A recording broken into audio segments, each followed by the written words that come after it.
Next topic elasticity ആണ്. എന്താണ് elasticity? Okay, നമുക്ക് ഡെഫിനിഷൻ നോക്കാം. The ability of a material to regain its original shape and size when the applied force is removed. എന്ന് പറഞ്ഞാൽ നമ്മൾ apply ചെയ്യുന്ന force remove ചെയ്താൽ ഒരു വസ്തുവിനെ അതിൻ്റെ പൂർവ്വസ്ഥിതിയിലേക്ക് തിരിച്ചു പോകാനുള്ള കഴിവിനെയാണ് നമ്മൾ എന്തെന്ന് പറയുന്നത്? ഇലാസ്റ്റിസിറ്റി. ഒന്നുകൂടെ പറയാം. നമ്മളൊരു വസ്തുവിൽ, ഒരു ബോഡിയിൽ നമ്മളൊരു ഫോഴ്സ് കൊടുക്കുകയാണ്, ഒരു ബലം പ്രയോഗിക്കുകയാണ്. സ്വാഭാവികമായിട്ടും അതിൻ്റെ ഒറിജിനൽ ഷേപ്പിന് വ്യത്യാസം വരാം, അതിന് ഡിഫോമേഷൻ സംഭവിക്കാം. അങ്ങനെ ഒരു ഫോഴ്സ് കൊടുത്താൽ അതിൻ്റെ സൈസിനോ അതിൻ്റെ ഷേപ്പിനോ ഡിഫോമേഷൻ ഇപ്പോൾ നമ്മളൊരു ഫോഴ്സ് കൊടുത്തപ്പോൾ സംഭവിച്ചു എന്നിരിക്കട്ടെ. നമ്മൾ ആ ഫോഴ്സ് ഉടനെ അങ്ങ് റിമൂവ് ചെയ്യുകയാണ്, അല്ലെന്നുണ്ടെങ്കിൽ ആ ഫോഴ്സ് നമ്മൾ കൊടുത്ത ഫോഴ്സ് മാറ്റുകയാണ്.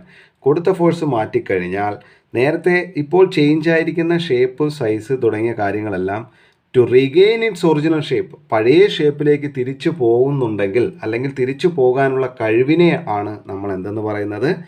ഇലാസ്റ്റിസിറ്റി എന്ന് പറയുന്നത്. എക്സാമ്പിൾ ഓഫ് ഇലാസ്റ്റിസിറ്റിക് മെറ്റീരിയൽ എന്ന് പറയുന്നത് സ്പ്രിങ്, റബ്ബർ ബാൻഡ്, നൈലോൺ, നിയോപ്രെയിൻ തുടങ്ങിയവയൊക്കെയാണ്. സ്പ്രിങ്ങിലൊക്കെ നമ്മൾ ആലോചിച്ച് നോക്കിയേ, നമ്മൾ സ്പ്രിങ്ങിനെ എടുത്ത് വെച്ച് കംപ്രസ് ചെയ്യുകയാണ്. ഇങ്ങനെ ലെങ്തി ആയിട്ടിരുന്ന സ്പ്രിങ്ങിനെ നമ്മൾ കംപ്രസ് ചെയ്യുകയാണ്. കംപ്രസ് ചെയ്യുമ്പോൾ ഒരു ഫോഴ്സ് എക്സ്റ്റേണലി കൊടുക്കുകയല്ലേ ചെയ്തത്. അപ്പോൾ സ്വാഭാവികമായിട്ട് അതിൻ്റെ ലെങ്ത് കുറഞ്ഞു, അതിൻ്റെ ഷേപ്പും വ്യത്യാസമായി. ആ ഫോഴ്സ് നമ്മൾ തിരിച്ചങ്ങ് റിമൂവ് ചെയ്ത് കഴിഞ്ഞാൽ എന്ത് സംഭവിക്കും? ആ സ്പ്രിങ് പഴയ രീതിയിലെത്തും. ശരിയല്ലേ? ഇനി എന്താണ് നെക്സ്റ്റ് പ്രോപ്പർട്ടി എന്നുള്ളത്? പ്ലാസ്റ്റിസിറ്റി എന്താണെന്ന് നോക്കാം. എന്താണ് പ്ലാസ്റ്റിസിറ്റി?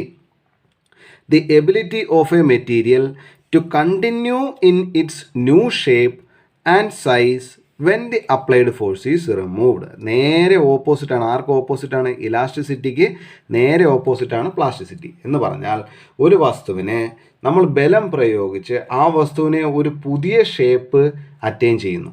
ഓക്കെ, ഈ ബലം നമ്മൾ റിമൂവ് ചെയ്യുമ്പോൾ, ഈ ബലം അല്ലെന്നുണ്ടെങ്കിൽ ആ ഫോഴ്സ് നമ്മൾ റിമൂവ് ചെയ്യുമ്പോൾ ആ വസ്തു ഒരിക്കലും അതിൻ്റെ പൂർവ്വസ്ഥിതിയിലേക്ക് പോകാതെ പുതിയ ഏത് ഷേപ്പിലാണത് ഇരിക്കുന്നത് ആ ഷേപ്പ് തന്നെ കണ്ടിന്യൂ ചെയ്യുക. അതിനെയാണ് നമ്മൾ എന്തെന്ന് പറയുന്നത്? ആ ബിഹേവിയറിനെയാണ് നമ്മൾ പ്ലാസ്റ്റിസിറ്റി എന്ന് പറയുന്നത്. എക്സാമ്പിൾ ഓഫ് പ്ലാസ്റ്റിക് മെറ്റീരിയൽസിന് എക്സാമ്പിൾ ഏതൊക്കെയാണ്? Clay, paper, celluloid, vinyl, polymers ഒക്കെയാണ് എന്തെന്ന് പറയുന്നത്? പ്ലാസ്റ്റിസിറ്റിക്ക്. അതിൽ തന്നെ നമ്മുടെ പ്ലാസ്റ്റിക് മെറ്റീരിയൽസ് നമുക്ക് 2 ടൈപ്സ് ഉണ്ട്. അതിൽ തെർമോ പ്ലാസ്റ്റിക്കും തെർമോ സെറ്റിംഗ് പ്ലാസ്റ്റിക്കും. ഓക്കെ, തെർമോ പ്ലാസ്റ്റിക്കും തെർമോ സെറ്റിംഗ് പ്ലാസ്റ്റിക്കും. അതിൽ തെർമോ പ്ലാസ്റ്റിക് എന്ന് പറഞ്ഞാൽ, തെർമോ പ്ലാസ്റ്റിക് അതിൻ്റെ സ്ട്രക്ചറും വിസ്കോസിറ്റിയും ഒക്കെ നമുക്ക് മോഡിഫൈ ചെയ്യാൻ സാധിക്കും. അതായത് ത്രൂ പ്രോപ്പർ ഹീറ്റിങ്ങോ കൂളിങ്ങോ ഒക്കെ ചെയ്തുകൊണ്ട് നമുക്ക് ഈ തെർമോ പ്ലാസ്റ്റിക് മെറ്റീരിയലിൻ്റെ സ്ട്രക്ചറോ അല്ലെന്നുണ്ടെങ്കിൽ വിസ്കോസിറ്റിയൊക്കെ വേരി ചെയ്യാൻ സാധിക്കുന്നതിനാണ് നമ്മൾ തെർമോ പ്ലാസ്റ്റിക് എന്ന് പറയുന്നത്. തെർമോ സെറ്റിംഗ് പ്ലാസ്റ്റിക് എന്ന് പറഞ്ഞു കഴിഞ്ഞാൽ അതിൻ്റെ സ്ട്രക്ചറും ഒന്നും നമുക്ക് പിന്നെ മോഡിഫൈ ചെയ്യാൻ സാധിക്കാത്തതാണ്. ഓക്കെ, അപ്പോൾ ആ 2 ടൈപ്പ് ജസ്റ്റ് ഒന്ന് അറിഞ്ഞിരിക്കുക. ഇനി നമുക്ക് വളരെ ഇമ്പോർട്ടൻ്റ് ടോപ്പിക്കിലേക്കാണ് നമ്മൾ പോകുന്നത്. Next topic is stress. When a material subjected to an external force, it undergoes deformation. When a material subjected to an external force, it undergoes deformation. Okay, full stop. The resistance offered by the material against the deformation is called a stress. It is represented by sigma. എന്ന് പറഞ്ഞാൽ ഒരു മെറ്റീരിയലിനെ നമ്മൾ external ആയിട്ടൊരു force apply ചെയ്ത് കഴിഞ്ഞാൽ അതിന് deformation സംഭവിക്കും. ഡിഫോമേഷൻ മീൻസ് എന്താണ്? അതിൻ്റെ സൈസിനോ അതിൻ്റെ ഷേപ്പിനോ വ്യത്യാസം വരാം. അങ്ങനെയെങ്കിൽ the resistance offered by the material against the deformation, ഈ ഡിഫോമേഷൻ സംഭവിക്കാതിരിക്കാൻ വേണ്ടി ആ മെറ്റീരിയൽ തന്നെ ആ ഡിഫോമേഷന് എഗൻസ്റ്റ് ആയിട്ട് ഒരു ഫോഴ്സ് അവർ ഡെവലപ്പ് ചെയ്യുന്നുണ്ട്. അതിനെയാണ് നമ്മൾ എന്തെന്ന് പറയുന്നത്? സ്ട്രെസ് എന്ന് പറയുന്നത്. ഓക്കെ, ഈ ഒരു ഡയഗ്രാം നോക്കിയേ. ഈ ബോഡി, ഈ ഒരു ബാർ നമ്മളിവിടെ ഫിക്സ് ചെയ്തേക്കുകയാണ്. ഞാൻ ഇങ്ങോട്ടൊരു എക്സ്റ്റേണലി ഒരു ഫോഴ്സ് അപ്ലൈ ചെയ്യാൻ, സ്വാഭാവികമായിട്ട് ഇതിന് ഡിഫോമേഷൻ ചെയ്ത് മുന്നോട്ട് എക്സ്റ്റെൻഡ് ചെയ്ത് വരാം, ഈ ഡയമീറ്റർ കുറയാം. ഇതായിരിക്കും അവിടെ സംഭവിക്കാൻ പോകുന്നത്. ഓക്കെ, അങ്ങനെയാണെന്നുണ്ടെങ്കിൽ എൻ്റെ എക്സ്റ്റേണൽ ഫോഴ്സ് കൊടുക്കുന്നതിനനുസരിച്ച് ഈ ബോഡി നീളം വയ്ക്കാതെയും ഇതിൻ്റെ ഡയമീറ്റർ കുറയാതിരിക്കാൻ വേണ്ടി ആ ബോഡി ഇൻറ്റേർണലി ഒരു റീസ്റ്റോറിങ് അല്ലെന്നുണ്ടെങ്കിൽ റെസിസ്റ്റൻസീവായിട്ട് ഒരു ഫോഴ്സ് ഓഫർ ചെയ്യുന്നുണ്ട്. തിരിച്ച് ഞാൻ കൊടുക്കുന്ന ഫോഴ്സിന് ഓപ്പോസിറ്റായിട്ട് ഇൻറ്റേർണലി ഒരു റെസിസ്റ്റീവ് ഫോഴ്സ് ആക്ട് ചെയ്യുന്നുണ്ട് അല്ലേ? ആ ഫോഴ്സിനെയാണ് നമ്മൾ എന്തെന്ന് പറയുന്നത്? സ്ട്രെസ് എന്ന് പറയുന്നത്. ഓക്കെ, അപ്പോൾ ഈ റെസിസ്റ്റീവ് ഫോഴ്സിനെ കാട്ടിയും ഞാൻ കൊടുക്കുന്ന ഫോഴ്സ് എക്സ്റ്റേണൽ ഫോഴ്സ് കൂടുതലാവുമ്പോഴാണ് എന്ത് ചെയ്യുന്നത്? ഇത് എക്സ്റ്റെൻഡ് ചെയ്ത് തുടങ്ങുന്നത്. പറയുന്നത് മനസ്സിലാവുന്നുണ്ടോ? The resistance offered by the material against the deformation against ആയിട്ട് റെസിസ്റ്റൻസ് ഓഫേർഡ് ബൈ ദി മെറ്റീരിയലിൽ തന്നെ ഡിഫോമേഷൻ ഓപ്പോസിറ്റ് ആയിട്ടൊരു ഫോഴ്സ് തിരിച്ച് ഓപ്പോസിറ്റായിട്ട് ആക്ട് ചെയ്യുന്നുണ്ടോ അതിനെയാണ് നമ്മൾ സ്ട്രെസ് എന്ന് പറയുന്നത്. അതിനെ റെപ്രസെൻ്റ് ചെയ്യുന്ന സിമ്പൽ എന്ന് പറയുന്നത് സിഗ്മയാണ്. അതിൻ്റെ SI യൂണിറ്റ് ഓഫ് സ്ട്രെസ് എന്ന് പറയുന്നത് Newton/mm² ആണ് അല്ലേ? അപ്പോൾ നമുക്ക് നോക്കാം. The stress is the ratio of stress എന്ന് പറയുന്നത് റേഷ്യോ ഓഫ് ആരൊക്കെ തമ്മിൽ? Force applied to the cross section area of the material. Force applied അല്ലേ? ഞാൻ കൊടുക്കുന്ന ഫോഴ്സിൽ ഞാൻ എവിടെയാണ്, ഏത് ഏരിയയിലാണ് ഞാൻ ഫോഴ്സ് അപ്ലൈ ചെയ്യുന്നത്, അതിന് ഓപ്പോസിറ്റ് ആയിട്ടുള്ള സെയിം ഏരിയ തന്നെയാണ് ഈ റെസിസ്റ്റീവ് ഫോഴ്സ് ആക്ട് ചെയ്യണത്. ഓക്കെ, അപ്പോൾ സ്ട്രെസ് എന്ന് പറയുന്നത് ratio force applied to the cross section of area material, force divided by area. Force അല്ലെന്നുണ്ടെങ്കിൽ നമുക്കതിന് എന്തെന്നും പറയാം? ലോഡ് എന്നും പറയാം. ഓക്കെ, ഫോഴ്സ് അല്ലെന്നുണ്ടെങ്കിൽ ലോഡ് ബൈ ഏരിയ എന്നും പറയാം. ഓക്കെ, അതിൻ്റെ യൂണിറ്റ് Newton/mm² ആണ്. ഓക്കെ, ഇപ്പോൾ force divided by area. Force എന്ന് പറയുന്നത് ഞാൻ കൊടുക്കുന്ന എക്സ്റ്റേണൽ ഫോഴ്സിന് ഈക്വൽ ആയിട്ടുള്ള റെസിസ്റ്റീവ് ഫോഴ്സാണ്. സ്ട്രെസ്സിൻ്റെ ഇക്വേഷൻ വരേണ്ടത് റെസിസ്റ്റീവ് ഫോഴ്സ് ബൈ ഏരിയ ആണ്. ഈ റെസിസ്റ്റീവ് ഫോഴ്സും ഈ എക്സ്റ്റേണൽ ഫോഴ്സും ഈക്വൽ ആയതുകൊണ്ടാണ് നമ്മളവിടെ എന്ത് കൊടുത്തത്? ആ നോർമൽ എക്സ്റ്റേണൽ ഫോഴ്സിൻ്റെ വാല്യൂ തന്നെ കൊടുത്തത് ഫോഴ്സ് ബൈ ഏരിയ എന്ന് തന്നെ കൊടുത്തത്. ഓക്കെ, സ്ട്രെസ് എന്താണെന്ന് നമ്മൾ നോക്കി. ഇനിയിപ്പോൾ നമ്മൾ നോക്കുന്നത് ടൈപ്സ് ഓഫ് സ്ട്രെസ് ആണ് അല്ലേ? സ്ട്രെസ്സുകളുടെ ടൈപ്സ് എന്തൊക്കെയാണ്? അതിൽ first one tensile stress, second one compressive stress, third one shear stress. Tensile stress എന്താണെന്ന് നമ്മൾ നോക്കാം. When a material is subjected to 2 equal and opposite axial pull എന്ന് പറഞ്ഞാൽ എന്താണ്? വെളിയിലേക്ക് വലിക്കുക, pull. The material tends to increase in length. നമ്മൾ ഈ ഒരു ബോഡിയെ പുറത്തേക്ക് നമ്മൾ പുള്ള് ചെയ്യുകയാണ്, അതിനെ നമ്മളാണ് ടെൻസൈൽ ഫോഴ്സ് എന്ന് പറയുന്നത്. നമ്മൾ പുള്ള് ചെയ്ത് കഴിഞ്ഞാൽ the material tends to increase in length. ഈ മെറ്റീരിയലിന് എന്ത് സംഭവിക്കാനുള്ള സാധ്യതയുണ്ട്? ഈ ലെങ്ത് കൂടാനുള്ള സാധ്യതയുണ്ട്. The resistance offered against this increase in length. ഇത് ഇൻക്രീസ് ആവാതിരിക്കാൻ വേണ്ടിയുള്ള റെസിസ്റ്റൻസ് അവിടെ ഓഫർ ചെയ്യുന്നുണ്ട്. അതിനെയാണ് നമ്മൾ എന്തെന്ന് പറയുന്നത്? ടെൻസൈൽ സ്ട്രെസ് എന്ന് പറയുന്നത്. ഓക്കെ, ടെൻസൈൽ സ്ട്രെസ് സിഗ്മ തന്നെ കൊടുക്കാം, is equal to axial pull by area of cross section. ഈ ആക്സിയൽ പുൾ എന്ന് പറയുന്നത് നമ്മളൊരു ഫോഴ്സ് 10 ആണെന്നുണ്ടെങ്കിൽ ആ ഫോഴ്സ് 10 ഡിവൈഡഡ് ബൈ അവിടുത്തെ ഏരിയ ഓഫ് ക്രോസ് സെക്ഷൻ. മനസ്സിലാവുന്നുണ്ടോ? അപ്പോൾ ടെൻസൈൽ എന്ന് പറയുമ്പോൾ എന്താണ്? ടെൻസൈൽ സ്ട്രെസ് എന്ന് പറഞ്ഞാൽ ഒരു ബോഡിയെ നമ്മൾ എന്ത് ചെയ്യുകയാണ്? ഇതിൻ്റെ രണ്ടറ്റന്ന് പുള്ള് ചെയ്യുകയാണ് പുറത്തേക്ക് അല്ലേ? പുറത്തേക്ക് നമ്മളൊരു ഫോഴ്സ് കൊടുക്കുകയാണ് പുറത്തേക്ക്. അതിനെയാണ് നമ്മൾ ടെൻസൈൽ സ്ട്രെസ് എന്ന് പറയുന്നത്. ഇത് പുറത്തേക്ക് കൊടുക്കുമ്പോൾ ഇതിൻ്റെ ലെങ്ത് എന്ത് സംഭവിക്കാനുള്ള സാധ്യതയുണ്ട്? കൂടുന്നു, ഇതിൻ്റെ ഡയമീറ്റർ കുറയുന്നു. Okay, next one is compressive stress. Next one ഏതാണ്? Compressive stress. When a material is subjected to equal and axial pushes. Axial pushes എന്ന് പറഞ്ഞാൽ ഇതാണ് നമ്മളെ മെറ്റീരിയൽ. അതിനെ എന്ത് ചെയ്യുകയാണ്? നമ്മൾ പുഷ് ചെയ്യുകയാണ് അല്ലേ? അകത്തേക്ക് രണ്ട് സൈഡിൽ നിന്നും പുഷ് ചെയ്യുകയാണ് എന്ന് പറയുമ്പോൾ അത് കംപ്രസ് ആവുന്നുണ്ട്, ഞെരുങ്ങുന്നുണ്ട്. The material tends to decrease in length. ഇങ്ങനെ പുഷ് ചെയ്യുകയാണെന്നുണ്ടെങ്കിൽ അതിന് എന്ത് സംഭവിക്കാനുള്ള സാധ്യതയുണ്ട്? ഈ ലെങ്ത് കുറയുകയും ഡയമീറ്റർ കൂടുകയും ചെയ്യും അല്ലേ? നമ്മളിതാ ഫോഴ്സ് ഇങ്ങനെ കൊടുക്കുകയാണ്, ഇങ്ങനെ കൊടുത്തു കഴിഞ്ഞാൽ അതിൻ്റെ ലെങ്ത് കുറയുകയും അതിൻ്റെ ഡയമീറ്റർ കൂടുകയും ചെയ്യും അല്ലേ? The resistance offered against the decrease in length. ഇത് ഡിക്രീസ് ഇൻ ലെങ്തിന് എഗൻസ്റ്റ് ആയിട്ട് വരുന്ന റെസിസ്റ്റൻസ് ഓഫർ ചെയ്യുന്നതിന് അതിനെ നമ്മൾ എന്തെന്ന് വിളിക്കുന്നു? കംപ്രസീവ് സ്ട്രെസ് എന്ന് പറയുന്നു. അപ്പോൾ ഇവിടെയും compressive stress is equal to axial push by area of cross section. The next one is third type, shear stress അല്ലേ?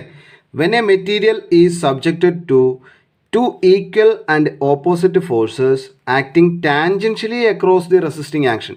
ഇതാണ് നമ്മുടെ ഒരു ബോഡി എങ്കിൽ ടാൻജൻഷ്യലി ഒരു ഫോഴ്സ് ഇങ്ങോട്ടും കൊടുക്കുകയാണ്, ഒരു ഫോഴ്സ് ഇങ്ങോട്ടും കൊടുക്കുകയാണ് അല്ലേ? അതായത് നമ്മളൊരു ഫോഴ്സ് ഇതാണ് നമ്മുടെ ബോഡി എങ്കിൽ ഒരു ഫോഴ്സ് ഇങ്ങോട്ടും കൊടുക്കുന്നു, ഒരു ഫോഴ്സ് ഇങ്ങോട്ടും കൊടുക്കുന്നു, ഇങ്ങനെ കൊടുക്കുന്നു. ഓക്കെ, ടാൻജൻഷ്യലി ആയിട്ട് ഓപ്പോസിറ്റ് ആയിട്ട് കൊടുക്കുകയാണ്. ഓപ്പോസിറ്റ് ഫോഴ്സസ് വരുന്ന പോർഷനിലാണ് ദി ബോഡി ടെൻസ് ടു. അപ്പോൾ ഈ ബോഡിക്ക് എന്തുണ്ടാവാനുള്ള ചാൻസ് ഉണ്ടാകുന്നു? ഇത് ഷിയർ ആവാനുള്ള ചാൻസ് ആണ്. നോക്കിയാൽ കണ്ടോ, ഇത് ഇങ്ങനെ ഫോഴ്സ് കൊടുക്കുക കണ്ടോ, ഷിയർ ആവാനുള്ള ചാൻസ് ആണ്. ഓക്കെ, ആ shear across the cross section then the stress induced is called. അതിനെ നമ്മൾ എന്തെന്ന് പറയുന്നു? ഷിയർ സ്ട്രെസ് എന്ന് പറയുന്നു. ഓക്കെ, അങ്ങനെയാണെങ്കിൽ ഷിയർ സ്ട്രെസ്സിനെ നമ്മൾ വിളിക്കുന്ന പേര് ടോ എന്നാണ്. ഈ സിമ്പിളിനെ ടോ എന്ന് വിളിക്കുന്നു. Shear stress is equal to force by area. Okay, ഇനി നമുക്കൊരു ഇതുമായി ഇപ്പോൾ പഠിച്ച ഇത്രയും ടോപ്പിക്കുമായിട്ട് ബന്ധപ്പെട്ട് സ്ട്രെസ്സിൻ്റെ കുറച്ച് റിലേറ്റീവ് പ്രോബ്ലംസ് ഒന്ന് ഡിസ്കസ് ചെയ്യാം. ഈ ക്വസ്റ്റ്യൻ നോക്കിയേ. A wire of 14 mm diameter is subjected to a tensile load of 2000 kg. Find the stress. നമുക്ക് തന്നിട്ടുള്ള ഡീറ്റെയിൽസ് എഴുതാം. A wire of 14 mm diameter 14 mm, ശരിയല്ലേ? Subjected to a tensile load നമുക്ക് തന്നിട്ടുണ്ട് 2000 kg. Find the stress. സ്ട്രെസ്സിൻ്റെ simple എന്താണ്? Sigma കണ്ടുപിടിക്കാനാണ് ചോദിച്ചിരിക്കുന്നത്. നമുക്കറിയാം സ്ട്രെസ്സിൻ്റെ ഇക്വേഷൻ. സ്ട്രെസ് എന്ന് പറഞ്ഞാൽ എന്താണ്? ഫോഴ്സ് ബൈ ഏരിയ, അല്ലെന്നുണ്ടെങ്കിൽ ലോഡ് ബൈ ഏരിയ. ലോഡ് തന്നെയാണ് ഇവിടുത്തെ ഫോഴ്സ്. ഓക്കെ, നമുക്കിവിടെ ലോഡ് തന്നിട്ടുണ്ട് 2000 kg, അതായത് ഫോഴ്സ് തന്നിട്ടുണ്ട്. ഏരിയ കണ്ടുപിടിക്കണം, ഡയമീറ്റർ അറിയാം. ഒരു വയർ എന്ന് പറയുമ്പോൾ ഒരു സർക്കുലർ സെക്ഷൻ അല്ലേ? ഒരു വയർ എന്ന് പറയുമ്പോൾ ഈ സെക്ഷൻ ഏതാണ്? സർക്കുലർ അല്ലേ? വയർ എന്ന് പറയുമ്പോൾ ഒരു സർക്കുലർ സെക്ഷൻ അല്ലേ? അപ്പോൾ അതിൻ്റെ ഏരിയ കണ്ടുപിടിക്കാനുള്ള ഇക്വേഷൻ എന്താണ്? π/4 d², ശരിയല്ലേ? അങ്ങനെയാണെങ്കിൽ നമുക്ക് ഏരിയ കണ്ടുപിടിക്കാം. Area is equal to π/4 d². ഒരു സർക്കുലർ സെക്ഷൻ്റെ ഏരിയ കണ്ടുപിടിക്കാനുള്ള ഇക്വേഷൻ എന്താണ്? π/4 d². π/4 ഡിയുടെ വാല്യൂ എത്രയാണ്? 14². ഓക്കെ, 14². പൈയുടെ വാല്യൂ 3.14 ഡിവൈഡഡ് ബൈ 4 × 14², ശരിയല്ലേ? നമുക്ക് ചെയ്ത് നോക്കാം. 14 × 14 ആയപ്പോൾ 196 × 3.14 ആയപ്പോൾ 615 ഡിവൈഡഡ് ബൈ 4, 153.86. ഡി എന്തിലായിരുന്നു? MM-ലല്ലായിരുന്നോ? അപ്പോൾ mm². ഓക്കെ, ഇനി നമുക്ക് എന്ത് കണ്ടുപിടിക്കാം? സ്ട്രെസ് കണ്ടുപിടിച്ചാൽ പോരെ. Stress sigma is equal to load by area, അതായത് 2000 ഡിവൈഡഡ് ബൈ ഏരിയയുടെ വാല്യൂ എത്രയാണ്? 153.86. 2000 ഡിവൈഡഡ് ബൈ 153.86 എത്ര വന്നു? 12.99. സിഗ്മയുടെ വാല്യൂ യൂണിറ്റ് എന്ത് വരും? മറ്റെന്തായിരുന്നു? ഇത് കിലോഗ്രാം അല്ലായിരുന്നോ? കിലോഗ്രാം പെർ mm², ശരിയല്ലേ? Next question. A copper road of 45 mm diameter is subjected to tensile load of 4500 Newton. Calculate the stress. നമുക്ക് തന്നിട്ടുള്ള ഡീറ്റെയിൽസ് എടുത്ത് എഴുതാം. ഡയമീറ്റർ തന്നിട്ടുണ്ട് 45 mm. Subjected to tensile load എന്ന് പറയുമ്പോൾ ലോഡ് തന്നിട്ടുണ്ട് എത്രയാണ്? 4500 Newton. Calculate the stress. Sigma കണ്ടുപിടിക്കും. നമുക്കറിയാം sigma is equal to load by area എന്നുള്ളത് നമുക്കറിയാം. ഏരിയ നമുക്ക് കണ്ടുപിടിച്ചാലോ? Area is equal to copper റോഡല്ലേ? റോഡ് എന്ന് പറയുമ്പോൾ സർക്കുലർ സെക്ഷനാണ്. മാത്രമല്ല ഡയമീറ്റർ തന്നാലേ അറിയാം സർക്കുലർ സെക്ഷനാണെന്ന്. അപ്പോൾ π/4 d² ചെയ്യുക. 3.14 ഡിവൈഡഡ് ബൈ 4 × 45², ശരിയല്ലേ? നമുക്ക് ചെയ്ത് നോക്കാം. 45 × 45 2025 × 3.14 ഇപ്പോൾ ഇത്രയായി, ഡിവൈഡഡ് ബൈ 4 എത്ര വന്നു? 1589.625 mm², ശരിയല്ലേ? ഇനി നമുക്ക് സിഗ്മ കണ്ടുപിടിച്ചൂടെ? ലോഡ് എത്രയാണ് നമുക്ക് ഇവിടുത്തെ? 4500 ഡിവൈഡഡ് ബൈ 1589.625. ഓക്കെ, നമുക്ക് ചെയ്യാം.